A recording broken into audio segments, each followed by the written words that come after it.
If you came to the intro session, you probably saw me then when we did the overview and the welcome. And hopefully you've been coming every Thursday, and we're getting close to the end of the series. So today's session is session 4. We're going to be talking about mental health and PCOS. And I'm joined today by one of our wonderful counselors, Jamie Mamanga. And I'm going to briefly go over what we know about PCOS and the risks of mental health. And then we're going to hear from Jamie a little bit about what she does in her practice and how counseling can be so helpful, specifically for PCOS, but also just in general with the patients that we see for many different reasons.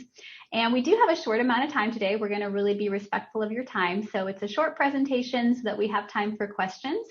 And as we're going through questions, please feel free to put them into the chat box so we can all see them. We'll wait and kind of address questions at the end. Or if you feel more comfortable sending a private message, you can message myself or Jamie, and we'll talk about that at the end.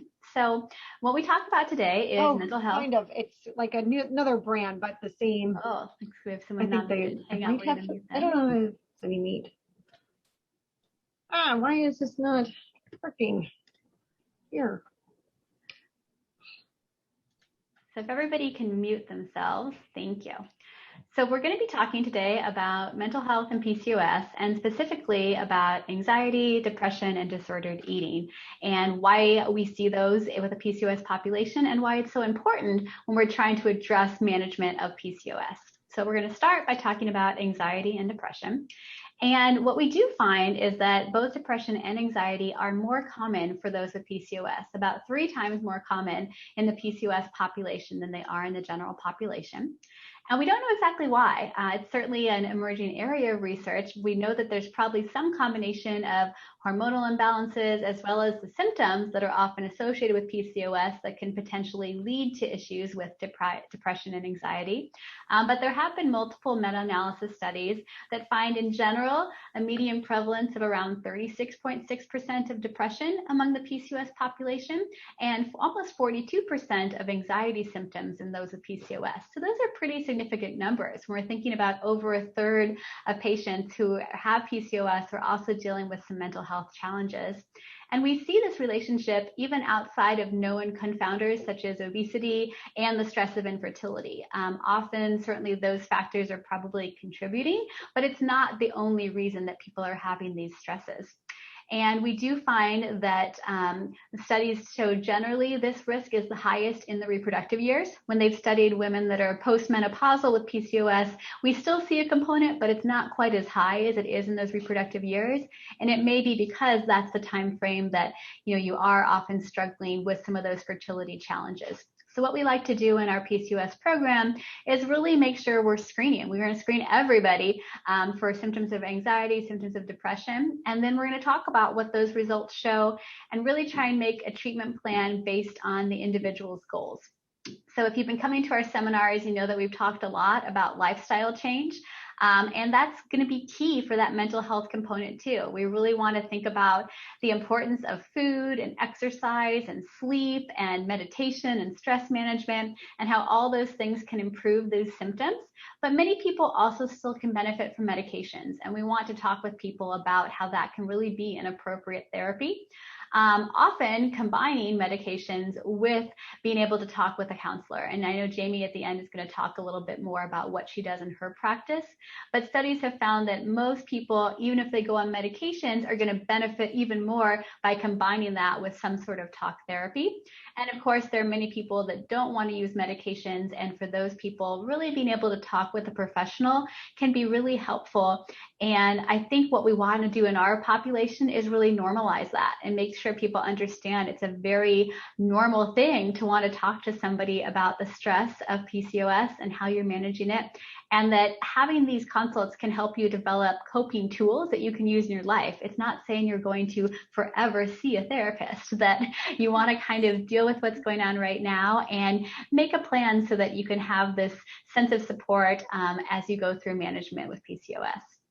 So Jamie will talk more about what she goes through, but I want to talk a little bit about stress and self-care, since that's one of the things that we're going to talk about when we're having our PCOS wellness visits. Next slide, please. So just like when we talked about nutrition and exercise, we really want to help people understand their condition and understand what they can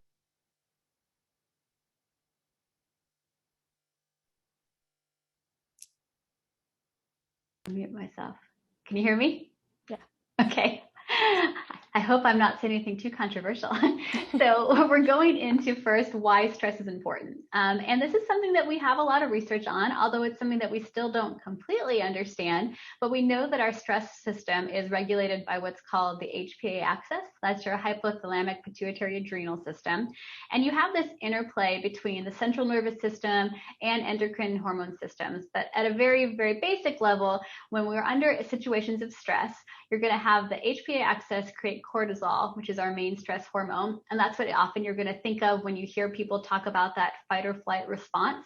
And that's something that's evolved when you are being like chased by a threat out in the savannah. But our bodies did not evolve to have these long-term constant stressors. And the world for everybody is stressful right now. But especially dealing with a chronic condition like PCOS, you're having these constant levels of cortisol into your system. And the cortisol receptors that are located in most cells in your body detect these high levels of cortisol and really do feel like they're dealing with an acute threat.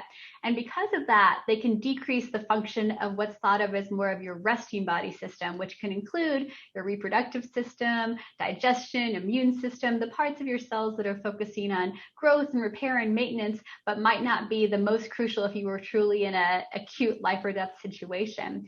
And we do have increasing knowledge of the negative effects of stress on many complex disease processes, such as heart disease, diabetes, cancer, aging. So this is something that we're learning more about in the field, but we realize that it also relates to PCOS, and these comorbidities that we're often helping people manage often are tied back to your hormone function, and being able to think about what you can do to help manage your stress is going to help you function better in life. Next slide, please.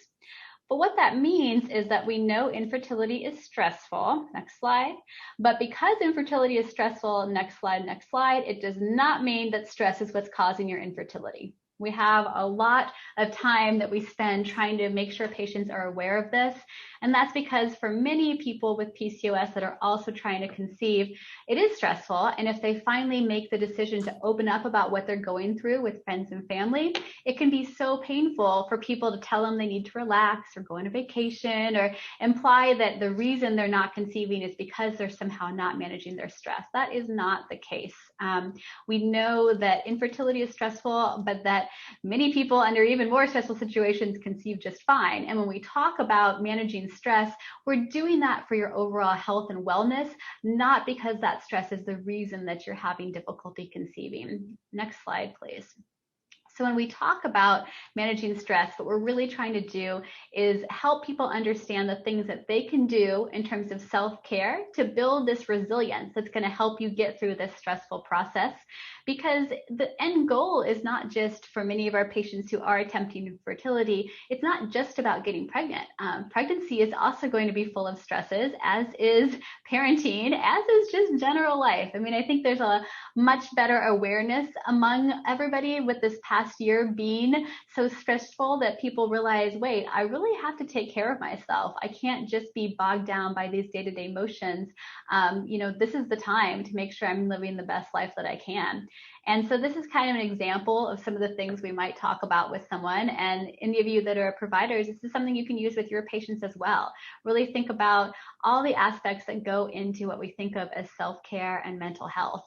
There's things on the physical side, which I know was covered under sleep and exercise in a prior session. That counseling side, Jamie's going to talk a little bit more, but really helping people understand the emotional, the spiritual, the professional component, and how you really have to address all these stresses in your life to make sure that you're coping as well as possible. Next slide, please.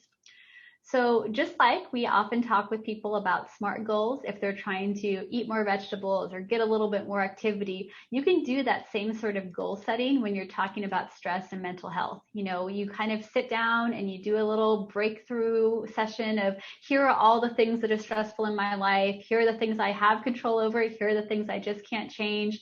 And really think of those small, measurable changes that you feel would make you cope better, because there is a lot that we can't change change about the world, but you can still be changing a little bit how your body and your emotion state is able to cope with those stresses. So this is just an example of the kind of worksheet that we might try and work through together. And often this plan is going to include external providers. And that's why I'm so happy that we have Jamie here to talk about in more detail what she does in her practice. Before we move on, I'll do one last slide though on disordered eating, because this is also a huge component of care when we're talking about PCOS. We know that the rate of disordered eating is about 5 times higher among those that have PCOS than what we see in the general population. Next slide, please. And if you want just a good review article, this is something from 2018, oh, that's fine. Basically, it found that those that have PCOS have rates of bulimia of around 6%, binge eating disorder of around 17.6%, night eating of around 12.9%. So we know that this is something that we need to also be screening for. And when they looked in studies, it's actually a risk that's there also independent of obesity. And actually the most likely predictor of going to have disordered eating is those anxiety symptoms. So those with PCOS that are also dealing with a lot of anxiety, that is often going to come out in terms of trying to follow these eating patterns. And sometimes can be missed because people can present at a whole range of body weights and sizes. So when we talk about management goals for PCOS, which often does include lifestyle change, trying to be more active, trying to think about what we're eating, we want to be aware of the fact that this can be very triggering for people. And especially if we're going to talk about the idea of weight loss, we really want to ask for permission first. And we want to focus way more on how people are feeling and how their body is working metabolically than we are talking about specific numbers. And the guidelines do say that we should be screening everyone with PCOS for disordered eating, and then really encouraging professional counseling to those that have a positive screening. And that's what Jamie's going to talk a little bit more today. And I know we're going fast through a lot of stuff, so definitely please type questions into the chat bar or message either of us directly so that we can have time for your questions after Jamie's done. Okay, so just really quickly, next slide. And next slide. Thank you. So this is this information you can actually find under our wellness site on our webpage. So feel free, if you don't have time to read all of this, you can go look at it there. But I'm really glad that Anne brought up the HPA access, because I think that if people feel triggered with counselors, that they're always sort of yammering on about deep breathing and mindfulness. That can be very triggering for people who that hasn't worked for in the past. And but what we find is that actually those are your windows of control into sort of that resting system that Anne mentioned. And so that's something that, it's really more about finding the tools that work for you as an individual. And that's something that a counselor can help with. And it's not always mindfulness and deep breathing. There's a lot of other things that we can do to help you cope through this journey, because it really is extremely stressful for a lot of people, for most people, I would say. And I think that, everyone can have a different experience with this. It's certainly different for patients versus partners.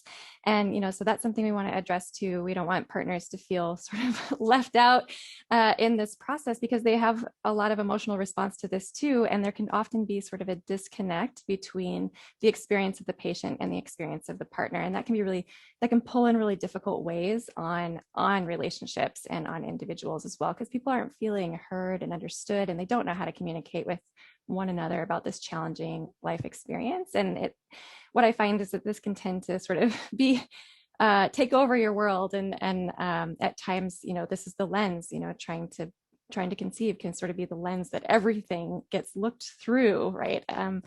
And gets colored by in other parts of your life as well. So it's really important to have some support, so that there's other parts of your life that have space that is needed for you to be able to make it through this, and make it through it in a way that feels okay for you.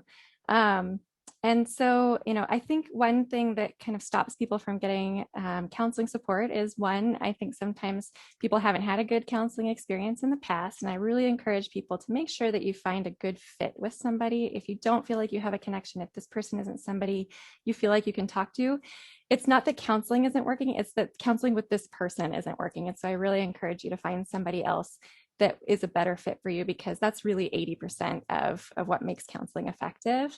And also I think another barrier to seeking help is that fertility patients sometimes can feel like they're not handling this well, like the stress is, that they're overly stressed in comparison to other people, or they don't want to be the problem patient. And so that can kind of stop them from getting support. But the reality is everyone is stressed. You're handling it the way everyone is handling it. And everyone needs support in this, either from, people in their lives or from, professionals at our clinic or outside of our clinic as well. We're here to help you and help you get through this and, hopefully meet your goals. In regards to disordered eating, so what we do at SRM, there's 3 counselors at SRM, and we offer pretty fertility specific counseling services. But we can always help connect you to people in the community. We do recommend that for disordered eating that you have a specialized counselor in that area that really knows the ins and outs of what that looks like and how to help you best as you navigate your fertility journey. So that's our recommendation there, but we can always help, connect you to services and help you find supports. We're here as a helpful support all the way through. We don't want you to feel alone in this. So, and that's really all I had to say. I want to make sure we have time for questions.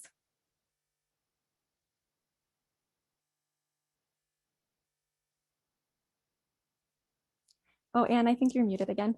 Yeah, sorry. I was just going to say that Jamie thinks those are great tips. Someone else in the chat bar was asking about the copies of the worksheets. We will be sending copies when the whole seminar is done. I know they're going to be posting the recorded series, but I believe there has been a way to also post some of the handouts, although one of the organizers might chime in for that a little bit more.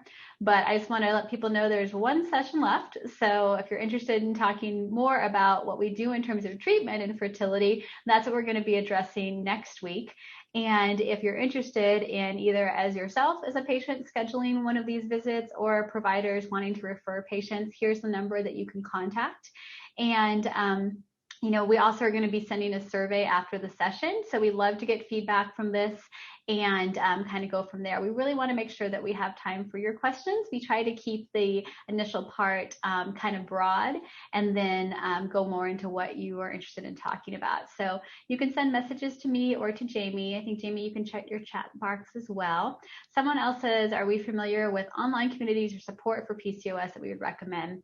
I'll have Jamie, if you know more about that too, but often we do send some web links and resources. There's several really good organizations out there for PCOS, and I've definitely sent people links to a array of them. Do you have any personal favorites? I can try and pull up the website for what I usually send. I don't have my resources in front of me, so there's no, but we do have, different organizations that we're aware of that do a really good job of providing information. And I think also there's a lot of support groups that you can find as well, people who have PCOS that are going through through treatment and also sort of more general support groups as well, just for the fertility process. Those things can all be really helpful.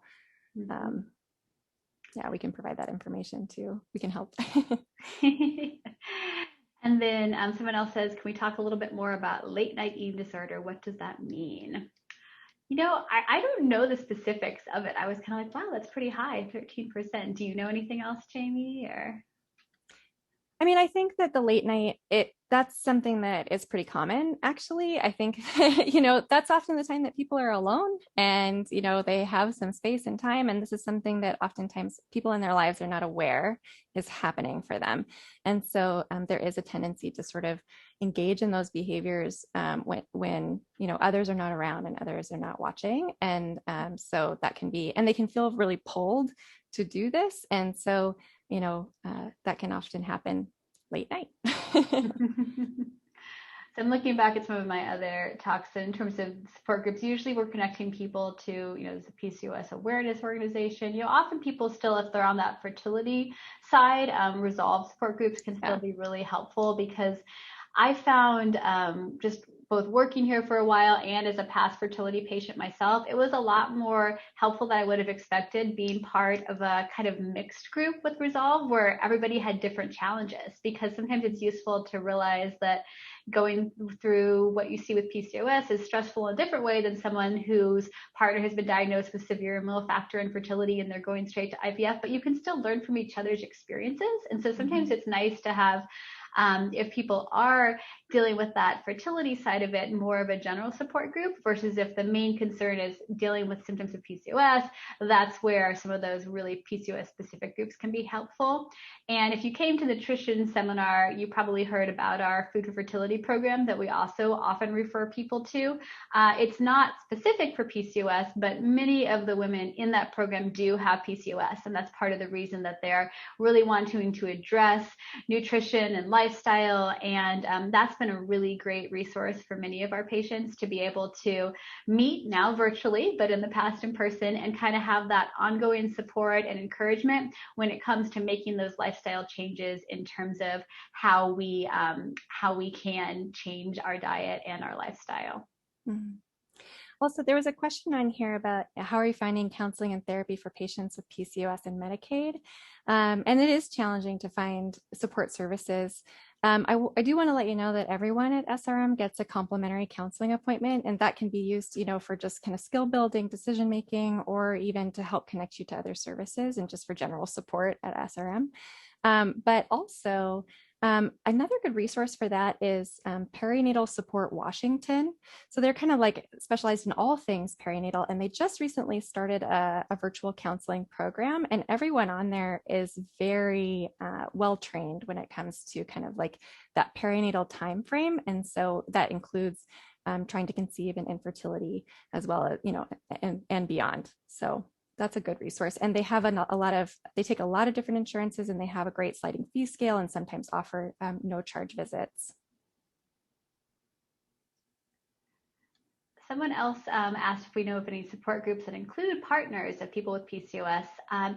Food for Fertility for a while, in one of their final sessions, they would have, if people wanted to bring a partner to a session, but it's a little tough because obviously not everyone has a partner. And so sometimes you don't want someone to feel left out in the session if that's not something that they're on in their goal. There are several organizations that run support groups. Everything's been different right now because of COVID. For a while, there was a support group being run out of Seattle that was specifically just for male partners, not for PCOS, but just in general fertility, which I thought was great. I don't know if he's still running that session or not, but do you know of anything, Jamie, specific for partners and PCOS? No, not specifically, but I would encourage, doing some counseling together as a couple. I think that can be really helpful.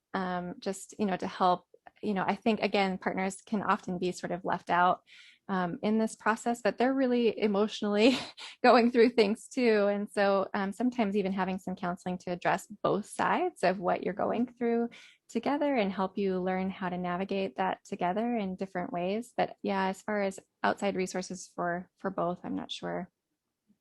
And I have found for those that have a partner, it's definitely really important to make sure the partner understands and has buy-in, because often if you're talking about changing lifestyle, you're talking about changing lifestyle for everybody. It's like if you're trying to really add more fresh vegetables and go for a walk, all of that is going to be way easier to do if you have somebody who's supportive of that goal instead of, asking, well, why are we eating this right now? So I think we really definitely try to encourage those that have a partner to have them understand what PCOS is and also what it isn't, because they're usually getting feedback and pressure from family and friends too, who may not quite understand what's going on. And so, when we're doing our sessions, because they're by Zoom now, I have had a lot of people who have their partner join in on either the initial consult or the follow-up consult. And that can be really helpful because that way you're all able to ask questions. And if fertility treatment is the goal, we're also always wanting to address things on that male side. As Jamie said, it's a really underlooked area, that there is a lot of stress and anxiety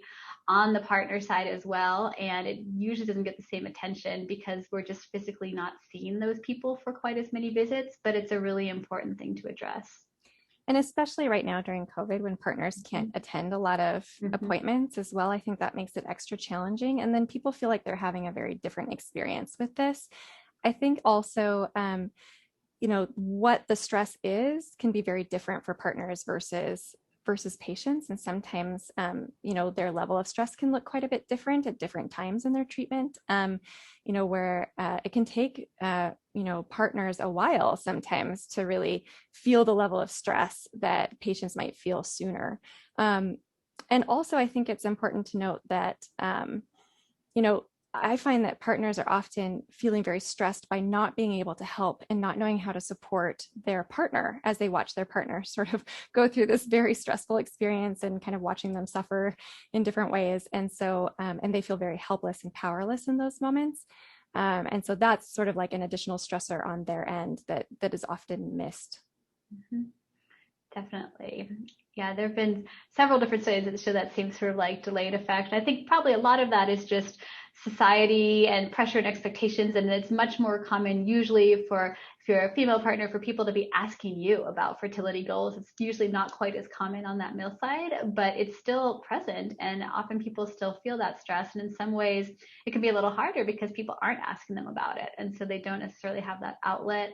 And as you said, often they feel like they're not allowed to be upset because their job should just be strong and supportive, and you can't both be falling apart at the same time. So especially sometimes when you're having people struggle with unsuccessful cycles or with pregnancy loss, that's a time that both people are really hurting, and we want to make sure that we're helping everybody be able to cope together, and in a way that can hopefully bring you together as a couple, as opposed to being one more factor that adds stress to the relationship because you're dealing with it in such different ways. Other questions? We're down to just our last couple minutes here. I think we've kind of covered the fact that we're going to send out that worksheet. Again, it's really surrounding people with this whole cocoon of care in all the different ways. You know, we want to talk about referrals, and as Jamie mentioned, that's the counseling piece, but we have a lot of good referrals in the community for specific to disordered eating, and the nutritionists that we often will have people work with in terms of PCOS also have some background in disordered eating, and there's some really good clinics right in this area that specialize in that because there is such a strong overlap. And often it's something that may not come up in the initial visits. Sometimes people, you know, there's so much shame that can go around with disordered eating. And so people in their initial intake forms may not mention things. And then as you get a little bit deeper trust and established relationship, things can come up later. And so it's not something that you just want to do a screening questionnaire the very first time and then never ask about again. This is definitely the kind of thing that it's worth bringing up to just make sure that people are doing okay. Mm-hmm. Do we have any other questions? I appreciate the turnout today. It's been really fun doing these seminars, and I know in some of our earlier sessions, everybody wanted to ask about treatment. So if you're interested in talking about treatment and medications, that is next week. So definitely make sure to tune in for that. And it's been really fun, and we really love doing these visits. So I encourage any of you that are interested in setting up for yourself or telling your patients about it, reach out to us, because we really do want to take that individual approach. Someone else says, remind me where to find the recording. Sarah, it's just on our YouTube channel. Maybe you could tell. I don't want to say the wrong thing. I think they're waiting till after all the sessions are done, and then they're going to post a recording together, as well as the ones we've been doing each week.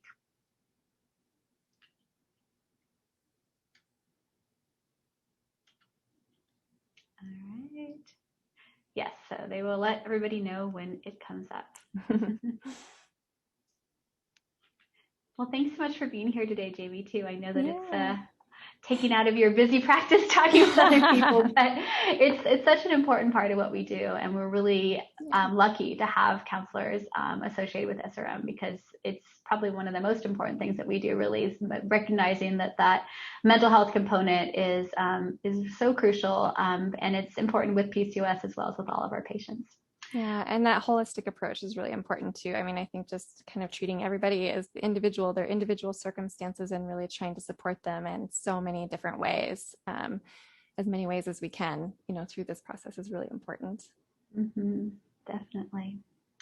All right, well, thanks everybody for coming, and tune in next week for the final session, and we'll set up those materials. And if you missed any of the earlier sessions, we will be posting everything, so feel free to watch online and reach out if you want to know more.